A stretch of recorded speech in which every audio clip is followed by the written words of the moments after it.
তো প্রিয় বন্ধুরা, আবারও আপনাদের মাঝে চলে আসলাম রান্নার ভিডিও নিয়ে।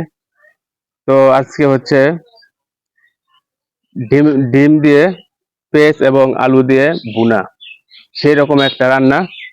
তো এই যে ডিমগুলো আপনারা দেখতেছেন, যে ডিমগুলোর দাম এত বেশি, 60 টাকা হালি। ইন্ডিয়াতে কত জানি না, কিন্তু বাংলাদেশে 60 টাকা হালি। তাহলে চলুন কিভাবে ডিম ভুনা করে আলু দিয়ে দেখে নিই।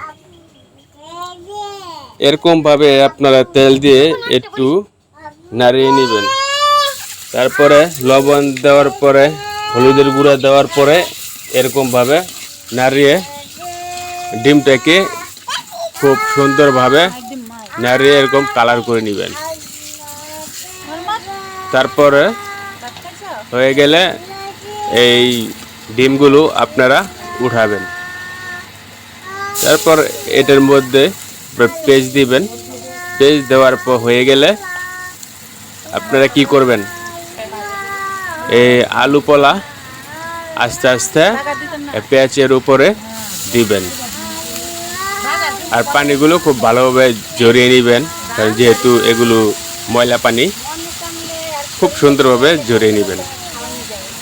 তারপরে আলু পোলা দেওয়া হয়ে গেলে এভাবে নাড়তে থাকবেন। আপনারা দীর্ঘ সময় নাড়তে থাকবেন। তারপর একটা পর্যায়ে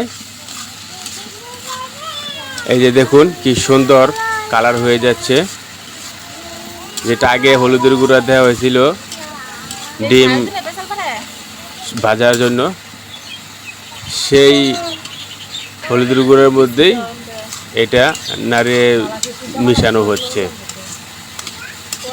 আপনারা খুব ভালোভাবে লক্ষ্য করবেন কিভাবে রান্নাটা করা হয়। তারপর এখন দেওয়া হলো হলুদের গুঁড়া।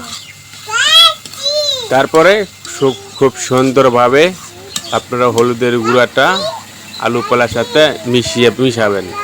তারপর সামান্য পরিমাণ একটু পানি দিবেন প্রয়োজন মতো। তারপর পানিটাকে মিশানোর জন্য খুব এরকমভাবে নাড়বেন, নাড়তে থাকবেন। রান্নাটা দীর্ঘ সময় লাগে। তারপরে দেওয়া হলো মরিচের গুঁড়া। এই মরিচের গুঁড়া দেওয়া হয়ে গেলে এরকমভাবে আপনারা মিশিয়ে নেবেন আলুর সাথে। খুব সুন্দরভাবে মিশাবেন যাতে কোনো হলুদের গুঁড়ো মরিচের গুঁড়ো আলাদা না থাকে। তারপর এরকম পানি দিবেন। পানি দেওয়ার পরে ডিম ঢেলে দিবেন। তারপর এরকম ঢেকে রাখবেন কিছুক্ষণ। ঢেকে রাখার পরে আবার ওঠায়া দেখবেন কি অবস্থা। আলুটাকে আপনারা খুব ভালোভাবে এরকম নাড়াবেন খুব সুন্দরভাবে। তারপরে আবার ঢেকে দিবেন। ঢেকে দেওয়ার পরে কিছুক্ষণ ঢেকে রাখবেন। ঢেকে রাখার পর আবার এরকম সরা উঠিয়ে চেক করবেন যে কি অবস্থা হয়েছে। খুব সুন্দরভাবে লক্ষ্য করেন আপনারা কিভাবে রান্না করা হচ্ছে। তারপরে আবার এরকম প্রয়োজন মতো আপনারা পানি দিবেন। তারপর যদি কম মনে হয় তারপরে আবার একটু আপনারা পানি দিতে পারেন। দেওয়ার পরে আপনারা এরকম আবার ঢেকে দিবেন। আবার সামান্য কিছুক্ষণ পরে আপনারা আবার উঠে আবার এরকম খুব সুন্দরভাবে নাড়িয়ে নেবেন।